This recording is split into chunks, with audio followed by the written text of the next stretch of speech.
All right. Hello, everyone. Welcome to this webinar on supporting sustainable livelihood steps for conservation practitioners. This webinar is co-sponsored by the Reef Resilience Network and the Nature Conservancy's Regenerative Economies Program.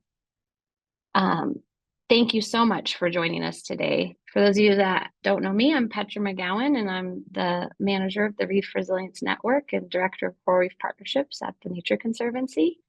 And I just wanted to quickly make a note for everybody that this webinar is being recorded, and the recording will be shared through the network's YouTube channel through our mailing list after this webinar. So don't worry, you can get a recording. So I'm really excited to host this webinar today. Just so you guys know, this topic of sustainable livelihoods and how managers and practitioners can engage effectively in strategies for sustainable livelihoods for their places was ranked as a really high priority topic in several surveys that we did throughout the Reef Resilience Network and through a partnership we had with the All Islands Committee, which is through all the US coral reef jurisdictions. And the course took us a bit longer to develop than we thought. And we're just very excited to get it out there today and start sharing some of these tools and strategies with you all. And so I'm going to get started so you guys can hear from our first speaker. So I'd like to introduce Fabian Viteri. He's the Coastal Marine Coordinator at the Nature Conservancy's Ecuador program.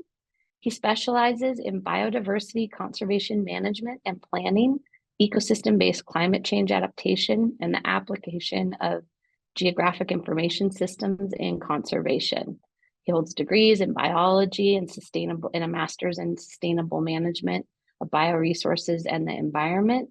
And he also serves as a professor teaching courses on GIS and land use planning. Fabian, thanks so much for joining us today, and we're really excited to hear about your work. Thank you so much, everyone. It's a true pleasure to share with you.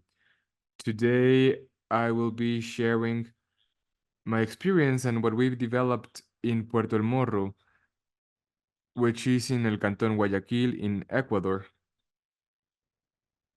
And this is regarding boosting different productive activities, sustainable activities, alternative activities, specifically in melipon culture.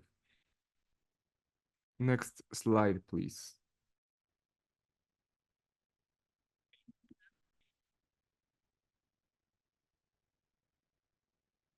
Maybe you've heard this quote before. And Albert Einstein says that if bees disappeared in 4 years, then human life would as well, because there would no be pollination for different crops. Nonetheless, it's a quote that he never really did say, but it was actually said by an author by the name of Maurice Maeterlinck. He's from Belgium, and he won the Nobel Prize. He wrote a book, and every beekeeper knows about it, or well, everyone who works with bees knows about this, is the life of bees. So he wrote that it's an approach to the same thing. Bees would be, to our eyes, some sort of specific species that would be something like our grandma. Maybe most of us owe them our fruits and our flowers, and if they disappeared, maybe more than 100 species of flowers would disappear. Maybe our civilization itself, because everyone is chained in this mystery. So this has to do with the ecological reasons that are quite complex, that sometimes are hard to determine.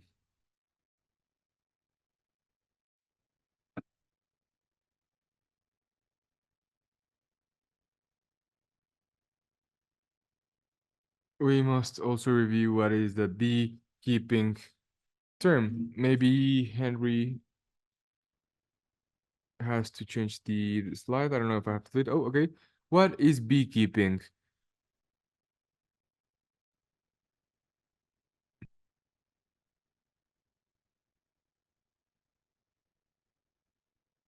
We might not be as related to meliponiculture, but a foul class about this says practically that it's keeping, raising, and conserving bees. And taxonomically, it has to do with the Meliponini tribe. And meliponiculture doesn't necessarily has to do with beekeeping, and we will talk more about it.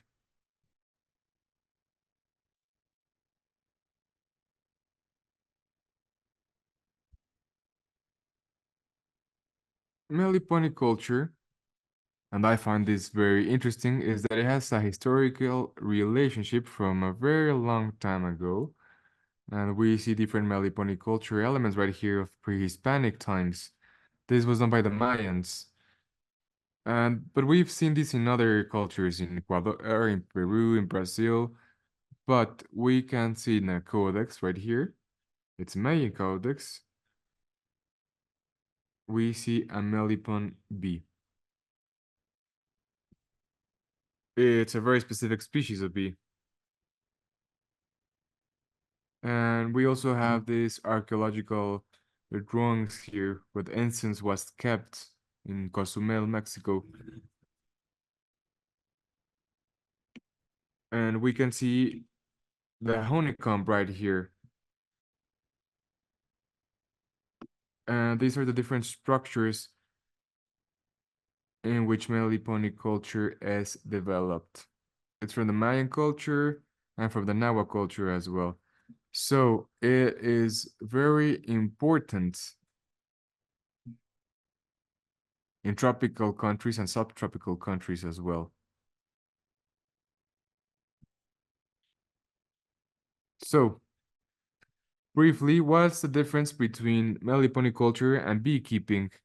Beekeeping is developed with the Apis mellifera species, something that it originated in Asia, then it came to Europe and Africa, and it's the one that we know the most. While meliponiculture comes from this native species.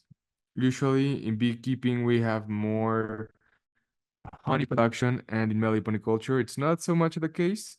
It's more about textures, and maybe the flavor is more distinctive. It's different to the honey that beekeepers produce.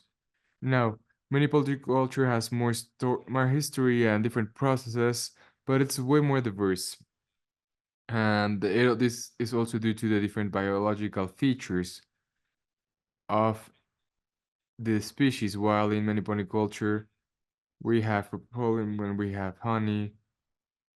And usually the handling of Apis mellifera is more intense with sanitary control, with a special trained team, because bees, the Apis bee,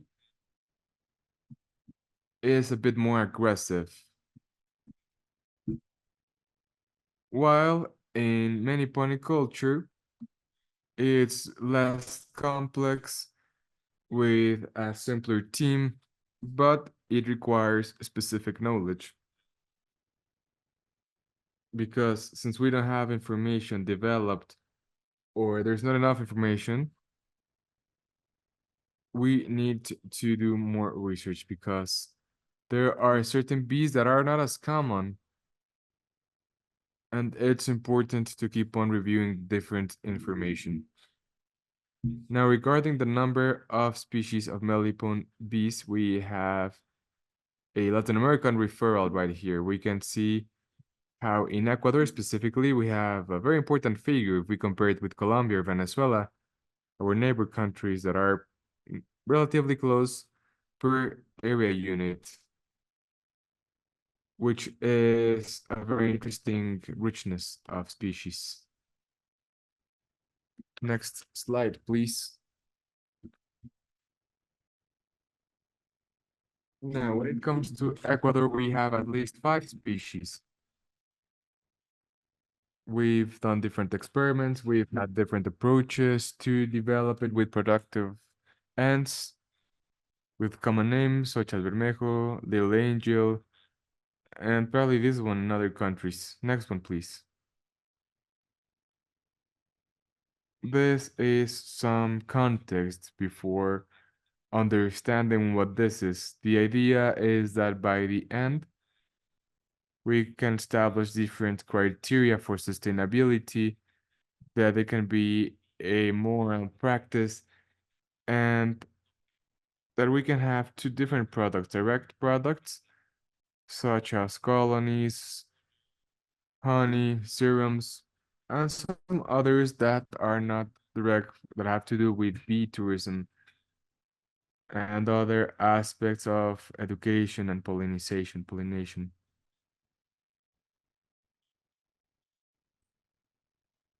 We also wanted to share with you a link where you can watch a video. And so, Henry, can you play on the next slide, please? Or maybe it's that I can't see it. I'm not sure. Okay, this is a bit of the background, the context. This is the El Morro Church. It's where Puerto El Morro population is. We have 7,000 inhabitants right there, and the area where the activity is produced is in a protected area. We must have that in mind. It's a biggest wildlife refugee in El Morro, and we have the Manglares Porteño fishing community. On the map on the lower side, you can see the conservation area in Ecuador related to this area. It's an area that is constantly protected and it's for fishing, for preservation, uh, and protection of the ecosystem.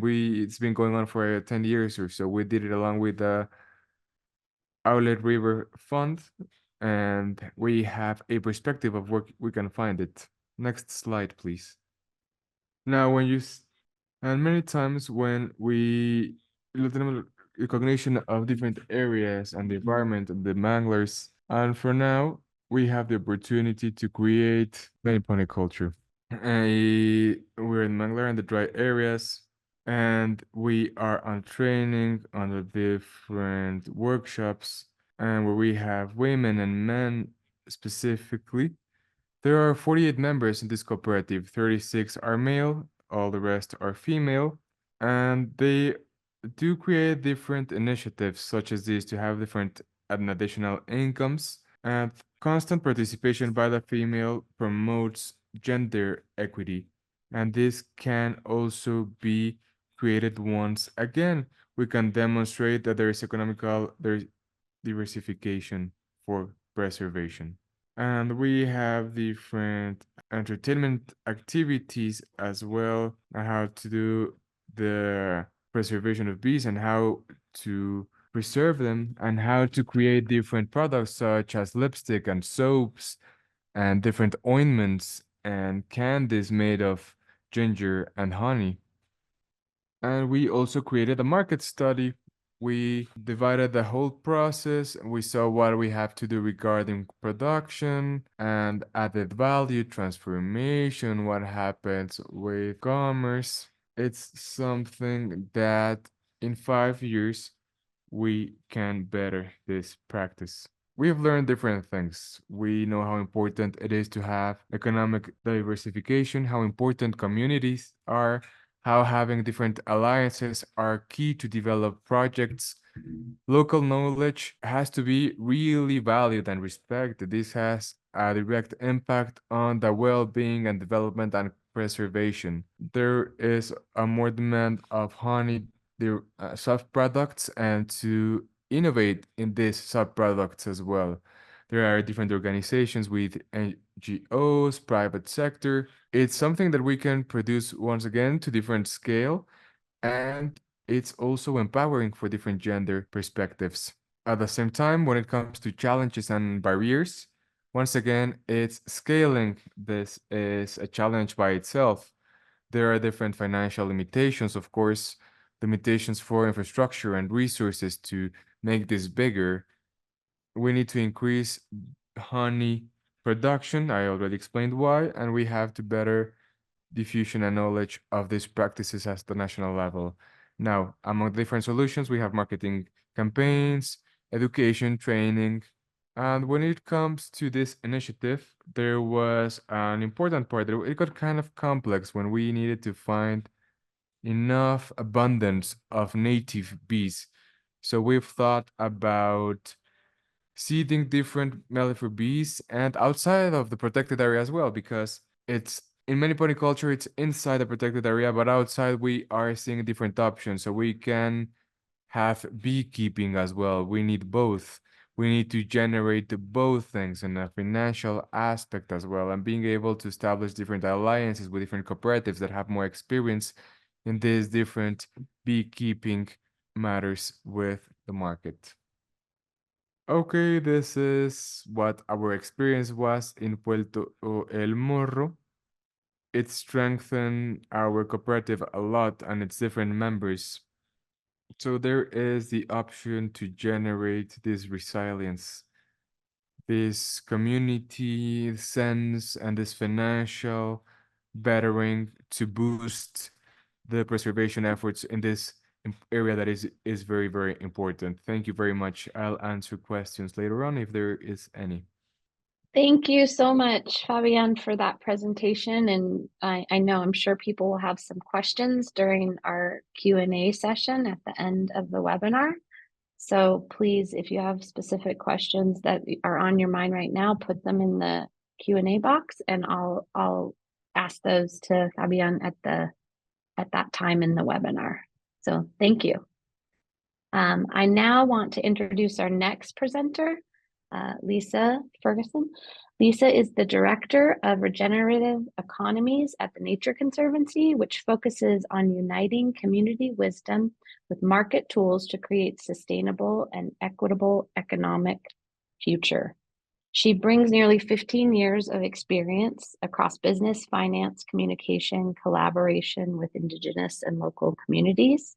And she's a dedicated mindfulness practitioner, orientating this work around our collective responsibility to bring economies back into the right relationship with nature and people.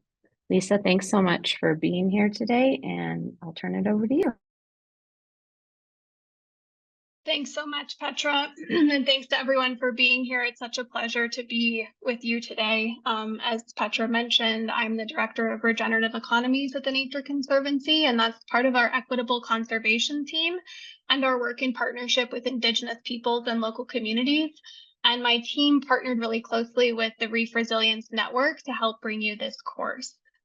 There are two things that I really hope you take away from my portion of the presentation today. One of those things is, of course, I hope you sign up for the course, but the second is really why you should sign up. And that's knowing that sustainable livelihoods only succeed when they are driven by the leadership and the vision of the communities that you're working with. Creating the sustainable and equitable future that we want to see really requires us to strengthen our own abilities to center community leadership and visions. And that's exactly what this course is designed to do, is to share the knowledge that we need in order to engage in informed, authentic, and respectful partnerships to advance sustainable livelihoods. Next slide, please, Henry. So today I'm going to talk about the link between livelihoods and conservation and why conservation practitioners are really being called to work on sustainable livelihoods. I'll also talk about the focus of the course on core principles and strong partnerships. And I'll do a quick overview of all the incredible resources that went into making this course. Next slide, please, Henry. One of the questions that we commonly get asked is why a conservation organization would work with communities on sustainable livelihoods. And the answer is this is one of the most important things that we can be doing to achieve outcomes for nature and people. Nature, people, and economies are inextricably linked, so effective conservation really requires us to address the system holistically, not just its individual parts. Economic development is one of the major drivers behind climate change, biodiversity loss, and the exploitation of communities and cultures. So a sustainable and equitable future requires that we learn how to shift business as usual. Many communities have stewarded their lands and waters sustainably for generations, and they've established a variety of economic systems that uphold community culture and respect the environment. So the conservation movement not only has expertise to contribute, but also really has a lot to learn from communities. And it's critical that we work as an authentic and supportive partner to achieve successful, sustainable livelihoods that work for communities and conservation. And when this is done right, the positive impacts are incredibly compelling. We see more diverse, abundant, and community-led opportunities, not only to earn income, but also in other aspects of community well-being, like leadership, food and water security, traditional plant uses, and the resources to sustainably steward lands and waters. We also see reduced greenhouse gas emissions. This might happen, for example, from communities engaging in businesses that keep mangroves standing rather than cutting them down. And when communities have the economic resources to steward their territory sustainably, we see much stronger protection of lands, waters, and biodiversity. Next slide, please.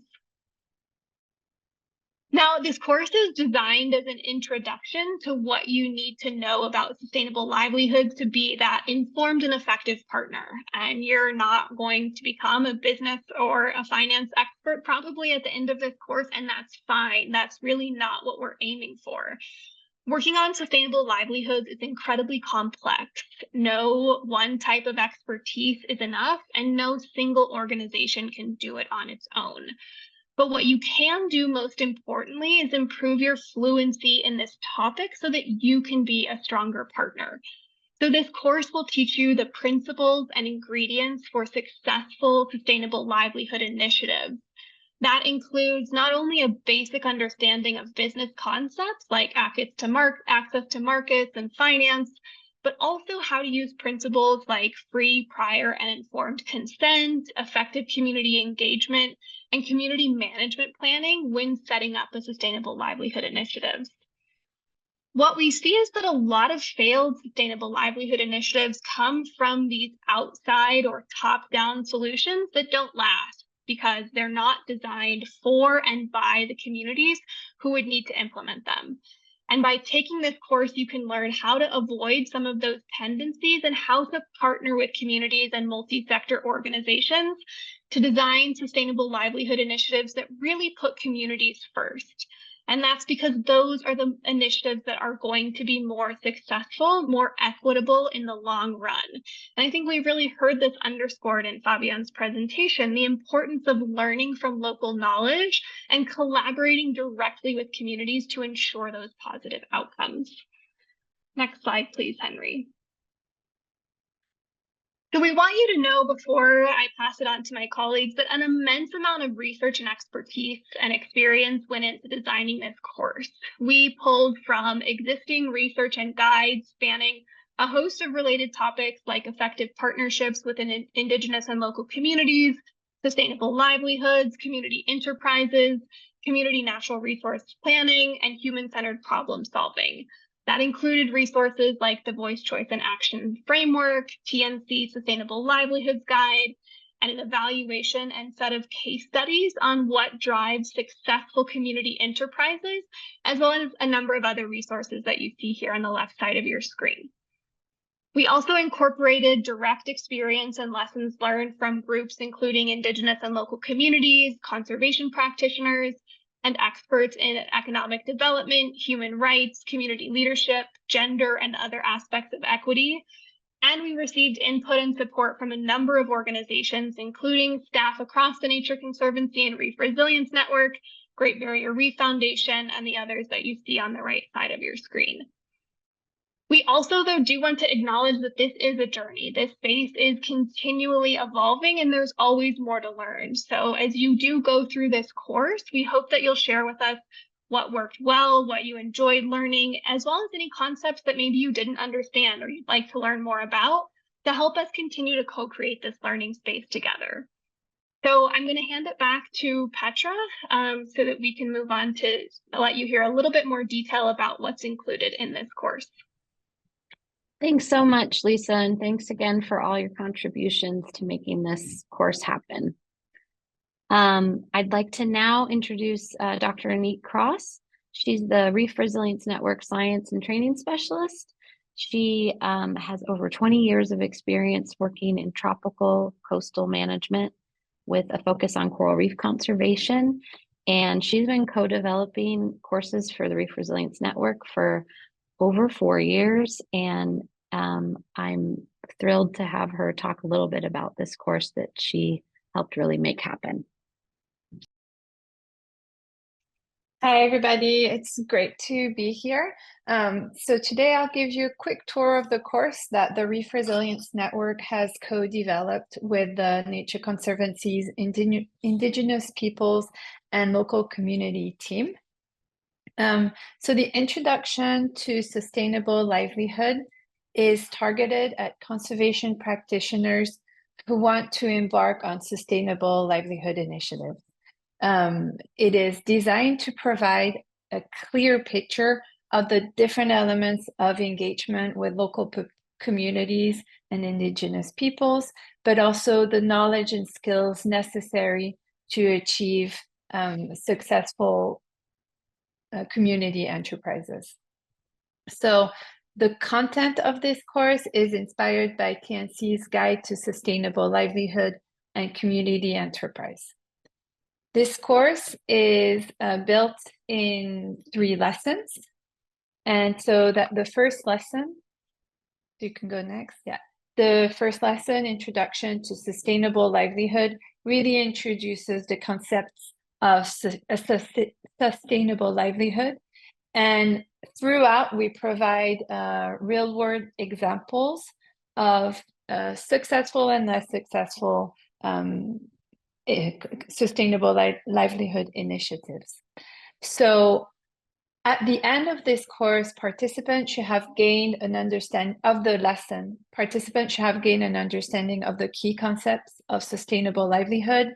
They should be able to distinguish between different types of initiatives, and they should have been able to explore a broad range of examples to understand the successes and challenges that are out there.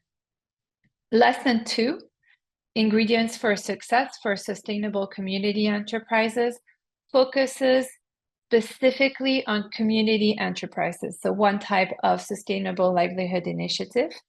And it provides an overview of the common elements found in successful community enterprises. These include both a description of common enabling conditions, such as capacity building, access to market or capital, as well as cross-cutting consideration, such as equity and multi-sector partnership. So at the end of this lesson, participants should be familiar with these shared elements of success. They should have explored examples of successful community-led enterprises, and they should understand the factor to consider when building those community enterprises. These are mostly our cross-cutting factor to think about. Finally, the third and last lesson, laying the groundwork for a sustainable livelihood initiative, is really all about how to create a real partnership. So there are key principles, it presents key principles when getting involved in projects with local community and Indigenous peoples, including how to engage in a respectful and equitable way to build a true partnership. So at the end of this lesson, the participant should have become familiar with essential steps to enable a partnership to create these initiatives. They will have learned about the role of the conservation organization and how to assess institutional strength and weaknesses, basically, where are my gaps and where do I need help? And then how to identify the partners that you'll need to work with. So that's a really quick snapshot of this online lesson. Next, Henry. And this is a self-guided online course that is completely free. It's open for enrollment, and you can find it at conservationtraining.org. All you need to do is to create an account and your name and your email address. And then once you have that, you search for the course with keywords, sustainable livelihood, for example, or you can use this direct link. And those who complete the course can download a certificate of completion. So we hope to see you all online on this course. And again, if you have any questions, just let us know. Thank you. Thanks, Anik. And so everybody can see the link is in the chat for the course. So we hope that you'll help also spread the word if you have colleagues that you think would benefit from this course. We'd really like everybody who thinks they can use this in their work or wants to understand this topic better to have access. So we appreciate your help in spreading the word about this course. I want to go ahead then and thanking all our presenters and then opening it up for questions. So please use the Q&A box or raise your hand and I will call on you so you can ask your question directly to our presenters. So I'm scanning the list if anybody's raising their hand, but if anybody sees a hand up, Henry, that I'm not seeing, let me know. I'll start off really quick with a question for Fabian. Just to understand, why did your program choose to engage initially in this project? Was it as a result of the fishers wanting to have an alternative from fishing, or how did this project come about for your program? Thank you, Petra. We had another project and we've been developing it with different funds a few years ago. With the neighbor community, we began our approach. It's a new strategy. We've only been going for 2 years. And our past strategy, we wanted to work in these use areas. And we wanted to identify 4 organizations. From these 4 organizations that we identified, we wanted to support their controller and surveillance programs for monitoring and for everything related to the mangrove conservation. But there were also other funds that were heading for sustainable production identification. From the beginning, with all of these 4 organizations, we worked along them in different workshops where they could identify what their priorities were. One of the communities decided to have a mangrove greenhouse. Other community went more for ecotourism. And in this community, the Porteño mangrove community decided to go for this alternative. So when having other initiatives and other similar activities from different associations at a local level, well, they thought it was interesting. Their process of thought was, okay, we have our main activity, which is fishing, but we know that if we have more diversification and we have more economical activity, then we will be more resilient. That's something that caught our eye. They realized that there are different alternatives and that they could work on different things. Because, for instance, in crab fishing, that is mainly performed by young men. The idea is that women and different youth groups can help, and the elderly as well, and they can all have access to different activities and alternatives. So the diversification is understood as an association idea, and that it creates economic resilience from their different livelihoods. Thanks. And one more follow-up to that is when you started working on this area of work, did you find that you needed expertise from your team that wasn't there? And if so, what expertise did you have to either find a partner to help with or bring onto your team to effectively engage in the work, or if any? That's a great question. Yeah, of course, everything related to beekeeping, well, has been there for many, many years. It's more known of.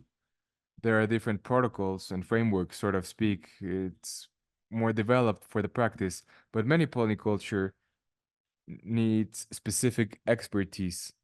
We did some research. We tried to find out who those experts were. We looked in different contexts, in different areas, and similar projects were developed. And that's exactly where we went for Fondawa.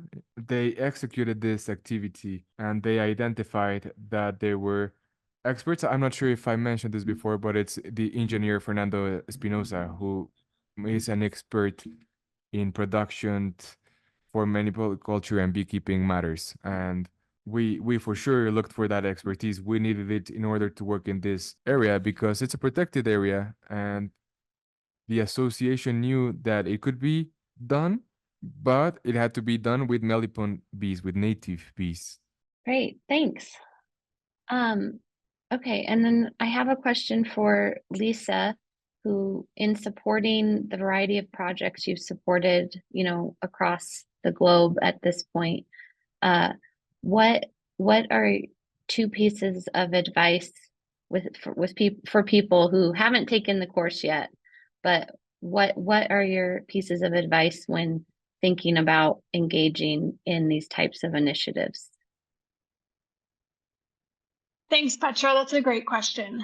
My number one piece of advice is to really be an authentic partner and a good listener with communities. As I shared in my presentation, a lot of times there's a lot of examples around how sustainable livelihood initiatives have failed. And so we spend a lot of time really looking into that and trying to understand why have these failed so frequently, and what is true of the ones that have really succeeded, and how can we start trying to share that knowledge and create those enabling conditions for more of these to succeed. And what we see time and time again is that there's just so many, quote unquote solutions that are just thought up by people outside the community who kind of helicopter in, have these top-down solutions.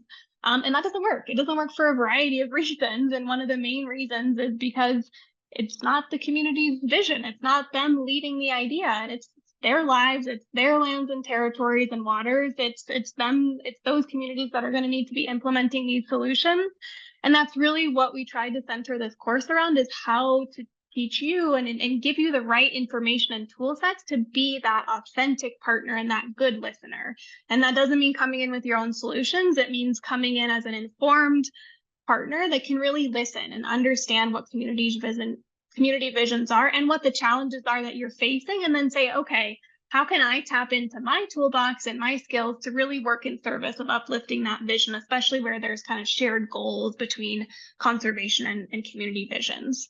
And my second piece of advice is to know that you're not going to be an expert in everything. And that's totally okay. A lot of times when I work with teams, there's this work can be really overwhelming because it is so complex. And so a lot of times there's kind of a fear to do anything. We get in this like analysis paralysis because we're not sure, we're not all experts in every single topic. We can't be. And so we're not sure how to move forward. But again, like, this course is really designed to address that by helping us, we're not trying to make you an expert in this, but we're trying to help you think about, like, how do you develop that right, just like baseline level of fluency so that you can know, okay, I'm not the expert in everything, but I can find other partners who can bring the right expertise to the table, but that you have enough information to have those, well thought out and informed conversations. So be a good listener, good partner. Don't expect to be an expert, but know how to bring in the right partners. Great, thank you. Also, for those of you, this is a quiet group, But remember, if you have any questions, you can also speak in Spanish, and we have the interpretation. So this is your chance to ask your questions directly. I do have one other question right now for Fabian. I have a question. In your project, are you able to measure if you can say that the initiative has taken pressure off of the protected area or not? I think that will be a question from some of the practitioners and managers that we work with, because often to invest in this type of work, you have maybe a conservation outcome you're hoping for, or a grant that you have a deliverable for. So I'm curious if you're able to connect the, how do you attempt to connect the metrics of investing in something like this to the pressure on a protected area? Have you guys thought about doing that? That's a great question. The project ended during the last quarter of last year, and we have to incorporate that. We need to measure that. We need to talk with people responsible of the protected area and with the association as well. We are working in funding administration. We are waiting for some more funds in order to get to the second stage, to that support stage in this community. That is something that for sure has to be involved as well in order to say, hey, yeah, this was effective or not. Because it's great to have diversification in economic matters, but we want this to have different purposes, not just one. Because pressure regarding resources in the area is going down. Yeah. At first, we thought, and I'm telling this just as a story, there is a relationship between fishing communities and tourism and the protected area. We always try to find the best practices possible. But yeah, we do so. So thank you for your question, and we need to measure that in order to report it properly. Thanks, Fabian. As you do that, tell us how it goes, because I'm sure people will appreciate those kinds of lessons as they're also trying to figure that out. So we have a question that I'm going to ask from Lucito. So what are the prerequisites that communities need to engage in before implementing successful sustainable livelihood initiatives? So I don't know if you both want to take a stab at answering that, or who wants to go first, but I think you both probably have some perspective on that. Sure, I'm happy to give an answer, but I'm also very curious to hear Fabian's thoughts, as he has that really great in-depth and tangible experience with communities. But kind of speaking more from that global perspective, some of the tendencies that we see, there are some enabling conditions at the community level that we find are not completely necessary, but are incredibly helpful and predictors of where we are more likely to see success. One is legal and de facto rights over the lands, waters, territories on which communities are residing. That's really important for long-term sustainability of a sustainable livelihood initiative. I mean sustainability in terms of like durability and success, not just environmental sustainability, but if the rights can be stripped away from a community, it's very hard for them to have a long-term durable revenue stream. Another is strong community governance and decision making. It's really important to know who is going to make decisions around, resource allocation. How are benefits going to be distributed, and how are they going to be distributed, hopefully equitably throughout the community?